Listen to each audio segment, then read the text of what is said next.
Hi, everyone. Welcome to Women Without Children, Own Your Story with Tracey Swainson and Chantal Vanderhaeghen. Here we are again. We're speaking once again on elder women, and this time we're talking about leaving your legacy. So this is a continuation of the video or the conversation that we had last week. And last week was on preparing our wills. And the anxiety that can bring up, it really does bring up a lot of stuff. But this time around, we're talking about legacies. What is your legacy? Who is going to be there for us to prepare? You know, we really want to be able to touch on enough of the topic that it just starts to create some recognition. Where do we need to start preparing for our future? That's all it is. It's just laying the foundation of preparing for our future and what that might look like. So Chantal, I know that you just had your wills completed yesterday. So this is really fresh on your mind, isn't it? Yes, it is. And thank you, Tracey, and welcome everyone. This isn't a topic that most people feel comfortable with. And fortunately for me, for over the last 20 odd years, my mother and I have been able to talk about it. And it was particularly came about because when my father died unexpectedly, I was 36, it exploded my world. And so there's that grief aspect. But where we were fortunate with Dad, who was French, and in France, you don't need wills. You have a completely different way of dealing with things. And there's a lot more of a structure. Whereas in our Anglo-Saxon society, there's a will. So fortunately, when Dad divorced Mum, I'm saying fortunately because he was advised and he did it, he created a will. Now, if he hadn't created a will, we would have been in serious trouble, because what people don't realize is if there's no will, it goes to the state. Now, Dad was an Australian citizen and he was French nationality and living in England, and he had accounts in 4 different countries.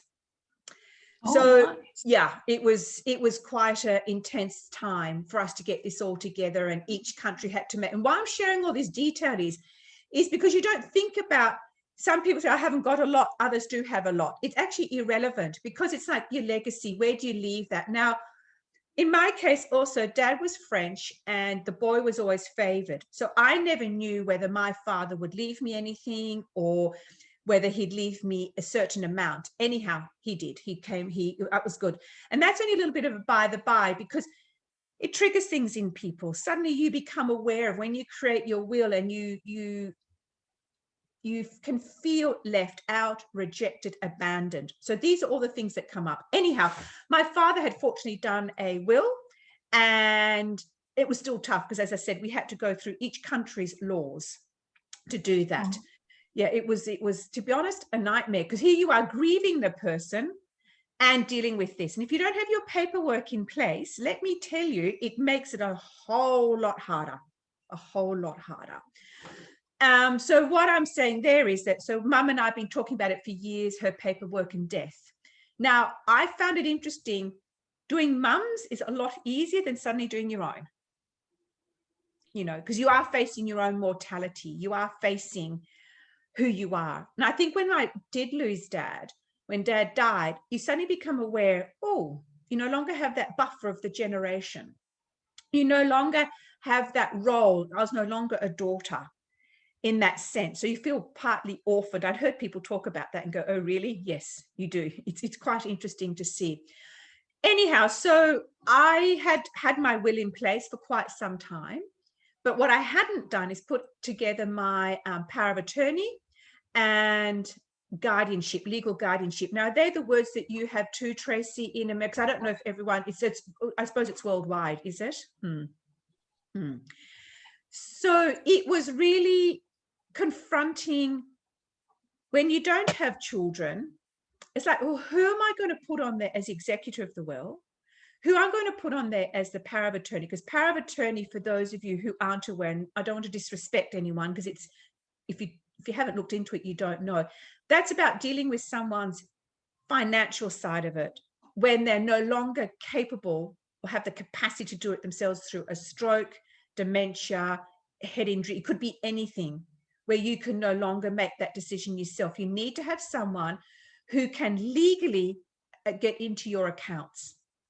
Otherwise, you're stuck. You actually can do nothing, because once you no longer have the mental capacity or the wherewithal to do it, you can't go back and change it. It's just, and you can't. So really, really be aware of that. Legal guardianship is then your body, your care, the care of your body. Who's going to put you into a home, for example, decisions that you make. Where do you want to die? Do you want to die? Then with that, you also get and I've just gone completely blank. You might know, Tracey, where the directive, health directive. Do you want to have palliative care? Do you want to be kept alive, resuscitated? So all these things come into play. Now, as those of you who have been watching, I'm 58. A lot of people think we're too young to do this. I've had people come back saying to me, are you wishing death upon yourself? Or when we talked about mum, no, it's a reality. It's one thing we can't stop is dying, because the day you're born, you eat a step towards your death. But it's something we don't talk about. And these are also things you've been talking about, Tracey, like when you had your miscarriages. People don't talk about grief. You don't think you need to grieve, but there's a loss. So yesterday was very, very powerful when the lawyer asked me, who are you going to ask other, in this case, I have Willem, but he is older than me. And it was like, well, who's going to be the support other than him? It was like, oh my God, I hadn't even thought of that, Tracey. And then I had sort of thought, no, wrong. I had thought of it, but I pushed it aside because I didn't know who to ask. Right. And then he says, then he asked for a third one, just in case. Well, that was confrontational. And I think coming back to, I hear also mothers have said to me, oh, I don't want to burden my children. It's not fair on my children. My response is, very bluntly to start with, who's it going to be a burden then to? Who are you going to burden then? A friend? A family member? Now, it doesn't mean your children are the ones to do it. I don't disagree with that. I can see that. But when I hear that, I go, wow, do you actually get, when you ask someone to do this, they are taking on, you're trusting who they are. They are taking on something of honor and respect to do the right thing by you. They make a major decision whether you stay alive or not. They then move you, clear out. Look, I mean, I still got a lot of stuff. This is my art gallery, or my partners and I, in my studio where I work, my one-on-ones. They have to come and clean out your whole house, everything. Do your paperwork, organize all these things. That is right. Who do you want to burden? And that was very confrontational yesterday. Who do you ask? Yeah. And you're also looking at, when you're looking at all that, you're also looking at your very personal paperwork, Exactly right. Whoever is responsible, they're going into stuff that has been very, very personal to you and over a lifetime. And you have to know that you can trust them to keep that private along the entire process. So there's so many angles to look and to really consider all of that. I know with my husband and I, when we did ours, he just thinks nothing of it. So he did go into a lot of detail. It was, we chose my brother and his sister. And then as a third, we have my husband's one of his best friends who he was in the military with. And luckily, I trust him completely. Like I felt like when I lived in New Zealand, I always felt like if there was ever a problem, if there was ever an issue, I knew I could count on him. I could call him and I knew that everything would be okay. And so I feel like that is the case moving forward as well. And we haven't had a lot of discussions with him. In fact, my husband didn't even talk about it with him. I did. And it was just letting him know. So it's a strange situation. But anyways, because they both grew up in the military, and they both grew up with that understanding. And there's kind of a brotherhood in the military. Yes. Once you're connected there, it's like you're brothers for life, and you pretty much do anything for each other. It's just something, they always have each other's back. And there's a trust there. There's a real trust with the military and with the community that you become a part of. And thankfully, I feel very, very safe and comfortable with our friend being a part of that as well. But there are so many angles. And yes, even as people who have children, some children are not, even as adults, are not as responsible, or may not have the wherewithal to be able to comprehend all the details. So yes, I do understand that, but it is a bit different for us as women without children. We do not have children that we can rely on in any way at all. So we do have to take responsibility for ourselves and knowing that all the details are taken care of. And like you say, beginning to clear out things that we don't need along the way as we begin to get older. There's things that we don't need. Just be conscious of the things that we do have and what needs to be cleared out as we go through life. So, yeah. And I think you made a really good point about it being really personal and private, because when Dad died, we had no idea about anything to do with his finances or anything, because Mum and Dad had been divorced for many years. He was living in England. Mum was in Australia back there. So we didn't know anything. So like you said, when he died, and we needed, because he died in a hotel room in Germany, just to make it a little bit more exciting, as we called it, in a hotel room. And it was really interesting. So again, when we're talking about grief and when you don't have your paperwork in place, we didn't know what Dad had in place, nothing. So when we went to the local German lawyer who was appointed to have Dad's things, first of all, I was really angry with how the police had packed Dad's suitcase, because it wasn't the way Dad would have packed it. So it's all these little things come up, and out. But then we had to look into Dad's paperwork. Oh my goodness. Like you said, it was so confrontational. I felt like I was really stepping into something very personal, very private. And even though he had died, it still felt wrong initially. It was really interesting about that. So there is that aspect. You're stepping into someone's private life. You are trusting that person with something that's really, really, really personal. And because when I was sitting there, who would I ask? I've got good friends. I thought, no, who would I ask? Who would I really, you've got to really sit down. Who would I ask? Who would feel comfortable with you asking them? And I realized there's not many I would ask. So I found that was the same situation for us. There are not many that I felt free enough to turn to. That's right. And you're dealing with your health as well. Like that's another factor. Yes. If, like you say, a car accident and you have a brain injury, or, dementia, or your health is failing, there's all these different things that come into play, and making sure that you're fully protected along the way. Yes. It's a big responsibility to put on someone, a really, really big responsibility for them.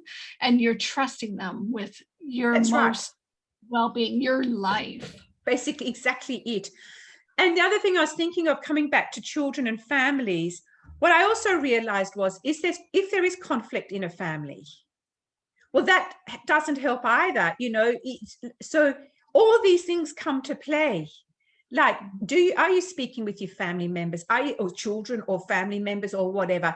All this comes up, and suddenly you realize how really, even though as a society we belong into a community and want that, but sometimes you realize you can be incredibly lonely and isolated, going, well, I have no idea. And the other thing that was interesting, how this also all came about, because I've had PTSD, and the last couple of years I've been having major panic attacks.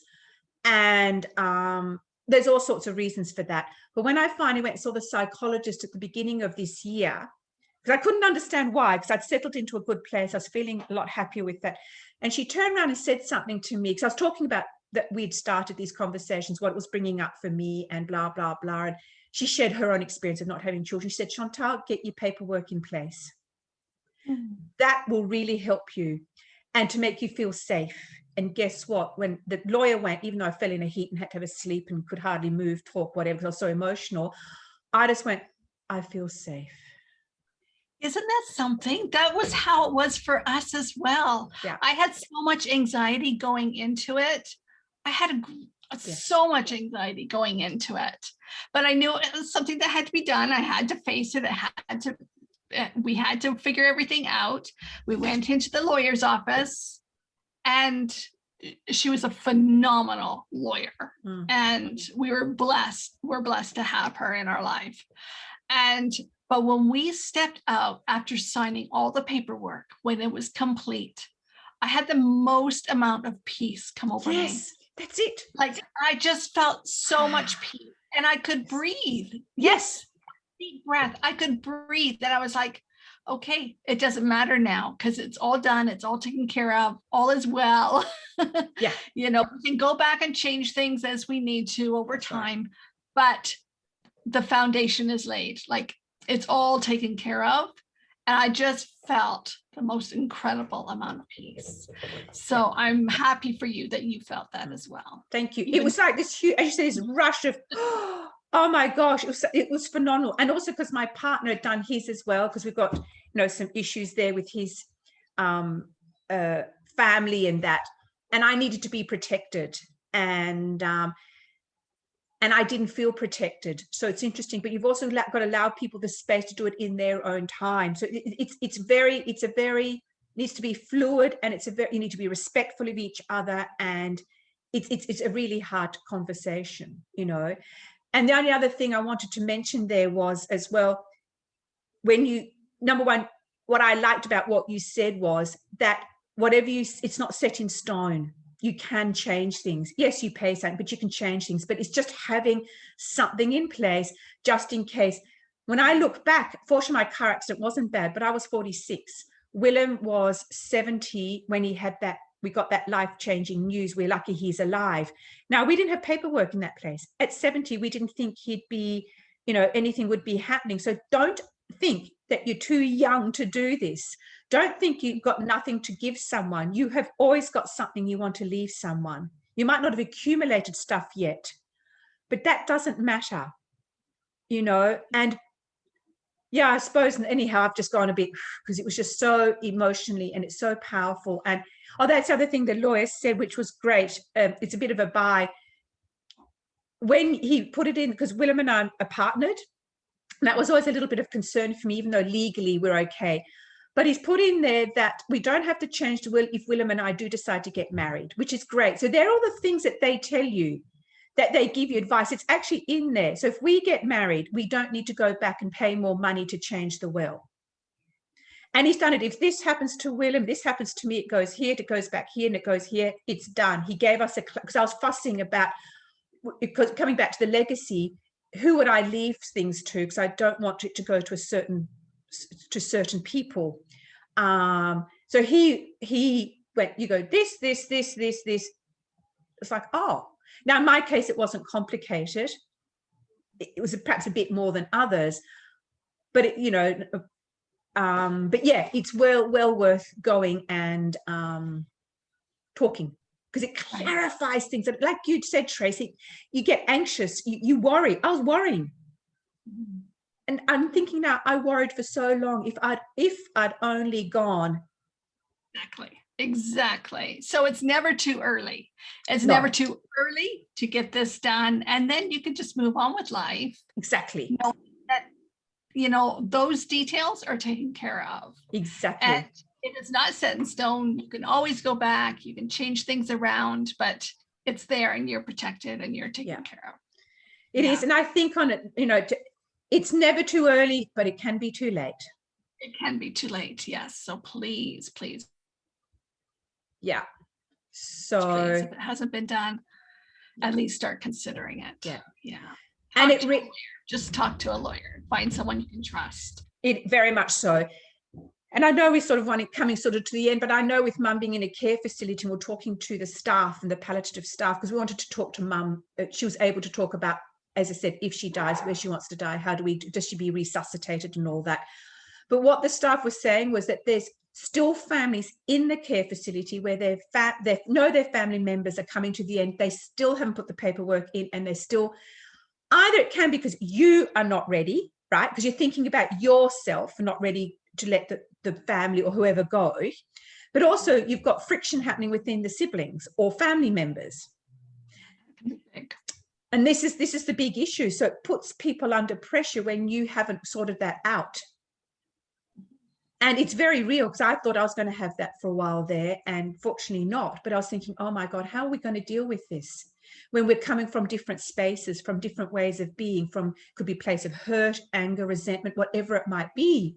So don't underestimate that as well. And the differences, even if you do get on, the differences that may come up, how you want your parent or loved one to die, the funeral, cremated, not cremated, you know, it all comes up. And that can be because of your stories, your background, your religion, your values, your faith, all that comes into play. That's exactly right. That was something I wanted to bring in as well, was, you know, just understanding your values and your faith and all those little details, and making sure that the people that are going to be caring for you near the end or at the end understand the importance of that. Yes. So it's a really important detail to consider as well. It is. This is just the beginning. You know, that's right. I think we could keep on talking, so I keep getting these little things, but I think that's a really good point you made. It's when you agree to do something, can you put your ideals, values, faith aside and be there for the person with their values, even though they might be contrary to yours? Because I know when Dad died, Dad was very Catholic. There was no way we could cremate him. No way. Whereas his lady friend would have cremated him. Well, hang on. First of all, didn't you two talk about that? Clearly, no. But Dad did not want to be cremated. So it's, again, if you want the person to be cremated, for example, here, or buried, you need to be able to put it aside. If they say, no, I want this, this, this, and this. So you also need to think about that. And as you said, that's a whole, as you said, this conversation could just keep going and going and going, couldn't it? Really, that's for each person and their lawyer to discuss, but just having the understanding and the awareness of that is really, it is important. And, you know, I'm glad, Tracey, that we could talk about, so we could talk about, go ahead. Keep stopping your mind, or something keeps happening and you go, I think it's, as you said, it's important. I'm glad we've talked about this, because as you said, it's just planting that seed for you to go back and talk about it, talk with a lawyer, see a psychologist if you need to, you know, or get outside support, professional support. And it might be also even get a mediator or a facilitator if there is going to be differences, you know, and do that. Yeah, it's because we can go through also, again, we could talk about that shame, embarrassment, awkwardness, discomfort. It is confrontational. So deep breath. Thank you. Yeah, we got through it. We got through it. That's right. We did get through it. Listen, ladies, as we always do, we're going to draw a card at the end. And Tracey, we thought we'd do these ones, Nature's Whispers. They're really just beautiful cards. So let's just put our hands on our heart, wherever you just want to do. Close your eyes just gently, taking a nice deep breath in. And just breathing to release. And I'm now just going to shuffle the cards and just see what we need, what message is there for each of us. And just knowing if you got triggered, just reach out or join us in our group, our Facebook group, Women Without Children, Own Your Story. Because we will always be carrying on the conversation in that space. Okay.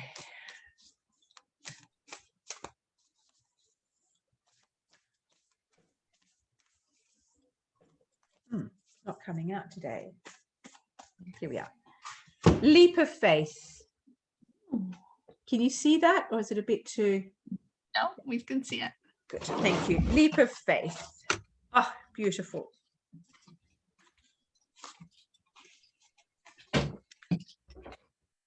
Okay, leap of faith. See this as a chance to create something wonderful. You are in a transition period where you need to draw on your faith, intuition, knowledge, and take the leap. You will not fail. You have a safety net of support in place. You'll overcome your fear and find a beautiful outcome is on the horizon. This leap of faith is the best course of action at this time. If you do make a mistake, you have the ability to try again and learn from what did not work the first time. All signs indicate that if you just trust, you will succeed. Jump headfirst into the void of the unknown. Even if you eventually fall, for a while you will soar.